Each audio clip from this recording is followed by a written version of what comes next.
There's a storm across the valley. The clouds are rolling in.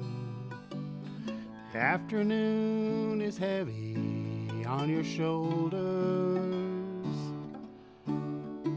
There's a truck out on the 4-lane, a mile or more away. The whining of his wheels just makes it colder. Welcome to Community Forum.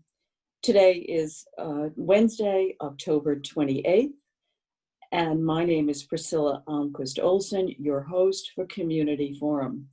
It gives me great pleasure to welcome one of our most prestigious residents of Easton, who has done more in volunteer work for Easton than probably anyone else I know of, Ken Wood.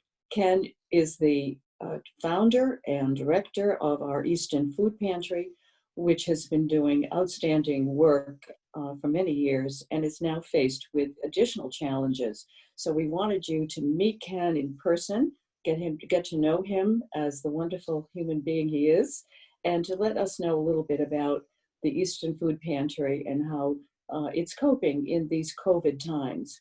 So Ken, first of all, would you welcome? Thank you. And first, I would like you to give us a very brief history of the Easton Food Pantry. Yes, the Easton Food Pantry, one thing I always start off with, if you can't feed 100 people, then feed just one. That's the saying by Mother Teresa. That's on our folders. And our mission is since 1978, when we were formed, my wife and I were the founders of the food pantry. It has been dedicated to providing food to our neighbors at all times of need. As long as there are 100 people in our community, the doors and our hearts are open to help you out. So that's been our mission for the Easton Food Pantry. And like I said, the food pantry was started in 1978 when I was a part-time recreation director. And I got a call from the clerk's office saying, we have a call for you, and it was a person that got burned out in a fire. And I never understood to this day why I got that call. But I guess we all could kind of guess. So we helped the family out. The council agent office and the office were in the same offices. And we helped them out with food and some clothing, and got some other aid for them. And that's kind of where the food pantry started. Several weeks after that, my wife and I started the food pantry, and we ended up with 10 or 15 families a week. And we've been growing ever since. Up until last year was about 80 to 90 families a week. And then since this epidemic now, it's we've got over 300 families signed up with us. And we've got roughly 100 to 130 families we've been servicing on a weekly basis. My goodness, I had no idea that it was that you've been doing this for so many years. That is 42 years, Ken Wood, that you have been dedicating and devoting yourself to this worthy cause. We commend you, we thank you, my goodness. So tell me, what are the kinds of food donations that are most likely to be needed and used? Well, we give out on a weekly basis pastas and pasta sauces, cereals, tuna fish, soups, fruits, canned fruits, those type of things. Now, but we can't, on the drop-off spots, we can't have the perishable foods dropped off. We pick those up because they'll spoil before we can get them put away. So we just ask you about all non-perishables. Yeah, I'm thinking of the non-perishables that Easton residents who are viewing this program today can donate, and where they can donate them. Yeah, right now we've got collection spots, emergency collection spots. You see signs around town. You can't miss our signs around town now, no matter where you go. There's positive signs and how do we help you out and those kind of things. We've got now a collection spot at the Easton Town Hall, the town offices, Roche Brothers, Shaw's, And then you'll see a lot of the churches and other places that are collecting them also Northeastern Savings Banks. Okay. So I understand because of COVID, you have to um, put them aside for a couple days to be sure that they're fine and safe.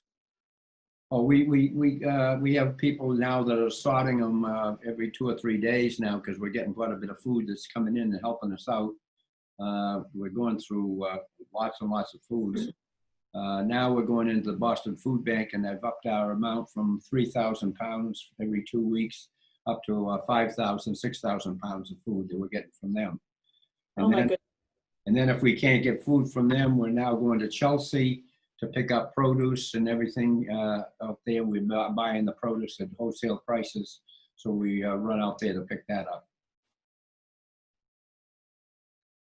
Well, you're all over the place to serve Easton residents, and many of our residents have lost their jobs, and so they're financially underwater. And so do you think that that's what accounts for the additional number of families that you've seen in the last few months? Oh, absolutely. That's been the big reason. And two different situations. The people came in and they saw me out in the parking lot, and they said, "Ken, we never thought we'd be coming to the food pantry for food." And these were families that had helped us out financially and brought in food to us over the years. So this is probably only a couple of cases that we know about, but these are people that I knew that came to me and did mention that. So this is where we're at. Their particular 2 cases were pretty much the same. Of course, when the virus started, everything stopped. They were home. And then when the businesses started up, people were the last ones that were hired were the first ones to go. So these were the ones that lost their jobs. So, and I'm sure there's hundreds of people like that. Yeah, my goodness. So so it comes around, doesn't it? It certainly does. That's correct. Yeah. And tell me a little bit about the fresh produce. I know that you get some from surrounding farms and so forth. And wasn't it true that a few years ago that even the children at Parkview, where they had a garden, contributed? Yeah, they still, the schools have still, a couple of the gardens, there's a couple of people that still bring in food during the summer in little baskets. You've seen it on Facebook, I'm sure. The people have been bringing it in and showing the different things that they've been donating. And then the other big thing last summer for 2 or 3 months, a lot of you know that it was advertised on Facebook and all around in the journal, is that the Olmsted Richardson School was collecting emergency food for us for every Monday for a good part of the summer. And this was all staff from the Easton School Department, teachers and staff from the school department itself that were helping us out. And they were bringing in 2 or 3 vehicles of food to us on a Monday. And that's been a big help to us. Wow, that is wonderful. Thank you for mentioning that. So you have so many helping hands, not just the volunteers who come faithfully every Monday or even before Monday because they're sorting out. Now, what are the hours on Monday when people pick up their food? Okay, Mondays now is from 12 o'clock to 3:30. And the cars are lined up there. We have police details to help us because it's a narrow road coming in. So to keep everything moving so that the town office can still operate, we have details there to keep that traffic flowing for us. Wow, you think of everything, Ken. Wonderful. So, so you have volunteers that come during the week, I assume, to sort out and because I've been inside the food pantry, it's so organized. I mean, all the cereals are in one place, all the soups in another, and the peanut butter jars all lined up. So that takes some time. And then filling the bags also you must be doing that before Mondays, right? Yes, well, we're working on Thursdays, they start getting the bags ready to prepped up, ready to go. And as you know, the town hall is closed. So all our operation basically is outside. We do a little prepping inside and sorting inside. But the bags are done up in there, and then we have to carry them out, and we've been putting them in the tent. But as of tomorrow, we're getting a big budget truck that's going to be on the property in lieu of the tent because of the snow's possibly coming in, and actually we got some coming in, I guess sleet tomorrow night. So we're trying to get the truck in place for that, and the tent's going to be coming down actually on voting day. So we've been lucky on that aspect, but that's where all the food goes out. What's done, food is prepped up inside in the bags. That comes outside and was put in the tent, which now will be put in the truck. And then we're prepping up all the produce that comes in our refrigeration trailer that we've leased. And that's all bagged up and prepped up for the distribution of the day. We knew how many people are coming by the phone calls that we get each week. Wow, that's interesting. You have a refrigerated truck. Marvelous. Now tell me, Thanksgiving is shortly upon us. I'm sure that you've been making plans for that for some time. Would you fill us in a little bit on where you're getting your turkeys and so forth? Well, we've been in contact with Roach Brothers again for 20 some odd years. Roach Brothers has always been of assistance to us. Before they were in Easton, when we only had like 30, 40 families a week, they used to give us turkeys when they were over in Norton, which that office now is closed. But I had spoke to Mr. Roach, which he and I were involved with Habitat for Humanity when I was doing houses here in Easton.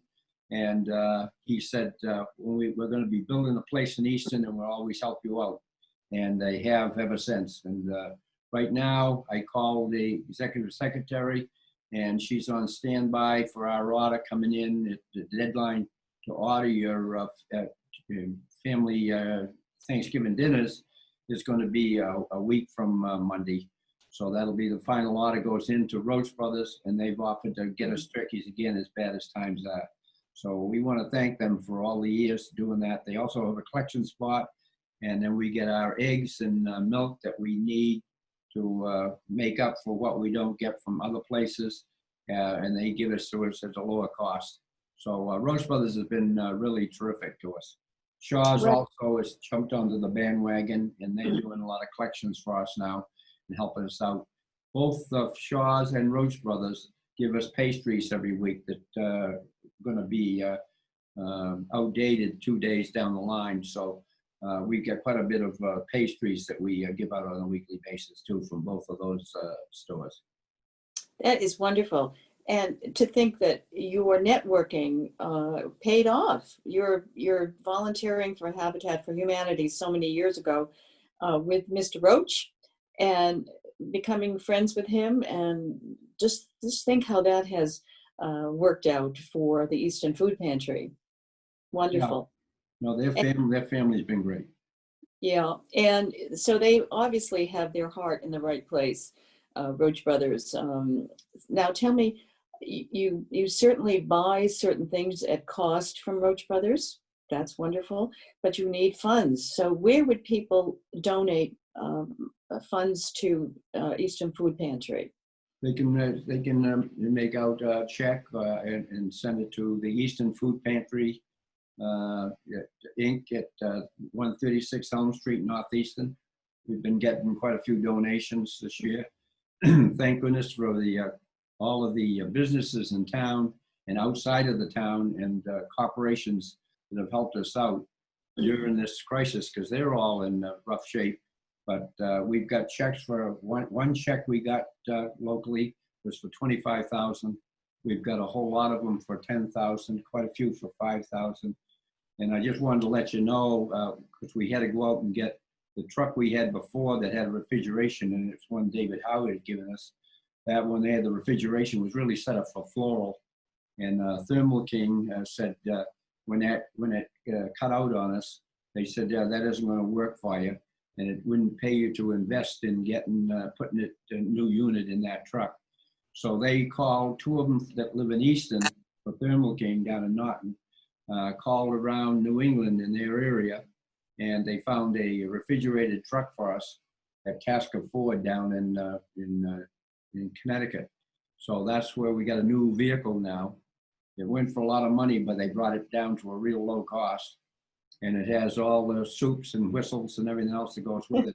Refrigeration, it does freezer, and it does heating. We have to carry stuff that needs to be kept not from freezing. So we want to thank them for helping us out to do it, but there it is, the community kind of pulling together to help us out. And it's been really terrific. And if it wasn't for the community in Easton, we wouldn't have been able to keep going, because a lot of food pantries our size have folded during this crisis because of the lack of funds and all of your help to get. And I can't say enough for all of our volunteers, because they're putting themselves out in a real bad condition. So we're taking all precautions, and we're very strict on how all our rules are to handle everything. So when you come in to the town hall to collect, because you can't get out of your car, you must wear a mask, and they will put all the stuff in your trunk for you. So we don't have any close contact with any of the people that come in, but we're willing to help everybody out. That's wonderful. Can somebody pay online? Is that a possibility? Well, most they have. There was 2 or 3 programs they have that you could PayPal. You can do on PayPal stuff. Those kind of things they've set up. If you pull up on our website, they'll show you the different things they're on, and also on our Facebook page. So those kind of give you a little background of how you can also donate. So what is your Facebook page called? Facebook page is eastonfoodpantry.org. Okay, and how about your website? Same things? Yeah, it'd be the same thing. You can pull that up. eastonfoodpantry.org. We're working on updating it right now, because there's so much going on. Oh, yes, I know. Tell us about that. So I understand that the local banks have been helpful too. Is that correct? That's correct, yeah. And Northeastern Savings Bank, of course, still does all our flyers for us that you see around town. And we just want to let everybody know that time change from, it used to be from 12 to 5 o'clock, now is from 12 to 3:30. We want to really specify that, and even on our flyers, it still says 5 o'clock. But we want to move the people through as soon as we can, because they're in line sometimes up onto Elm Street. So we want to keep everything in motion. We don't need dead time, so that's why we moved the time up to where we have now. So if you need to come in, we just want you to give us a call on our phone and say you'd like to be helped out with the food assistance from our program. And all you have to do is, when you come in, if you're new, you just show a proof of residency for the town of Easton, because we can only handle Easton, as you can see, because the amount of people that we have in town here. Now, does somebody have to call every Monday to register in order to receive food? They can call anytime from Monday night through the following Saturday. We prefer that you have it all in by Saturday, so that when they go in Sunday morning to start pulling up the names, they're all in there, so that we can put everything together and start bagging up the foods and prepping up what we need. Okay, so my point is, one cannot simply show up without calling ahead of time and registering. Is that right? Well, in emergency situations, that's no problem. We usually have enough food to handle it. We get 3 or 4 or 5 a week. Actually, we're signing up new ones now, and they are coming in. So we have enough food that we can handle the situation, even if they do just drive up. But we still ask for those same qualifications that you show for residency. We do not accept licenses, because licenses are good for 4 or 5 years, and people can move out of town and still be coming over to the food pantry. So we picked that up about 5 or 10 years ago. And so now it's just a proof of residency, a bill, or a tax bill, or rental bill, or that type of thing. Now, what's the phone number for people to call to register? It's 508-230-0670. That's 508 230-0670. And that'll get to the food pantry, and there's a message on the machine, and it tells you what the information we need, that the name of the family, how many in the family, and phone number. So that if you answer all that information, that would be a big help to us. Wonderful. So in closing, I'd like you to tell us a little bit about one of the miraculous moments. I know there are many. I know we've talked about it personally, but there were times when something came through unexpectedly, and also, you know, when you really, really needed it. Can you recall any of those incidents? Oh, we've had many of those calls, so I can't really be picking one particular one out. But every week since this food pantry started, there's always been something different that's come up before us at the food pantry. And it's hard to believe, all the 40 some odd years, that every week is something different. But there is, and we have to, you know, come through with an idea and thoughts real kind of quick on how to handle it. And we've been very successful in doing that. Wow, wonderful. Well, 42 years is just an amazing amount of time that you have devoted yourself to this. And I know that the citizens of Easton and those people who are watching today are really grateful to you for your dedication and devotion to this cause.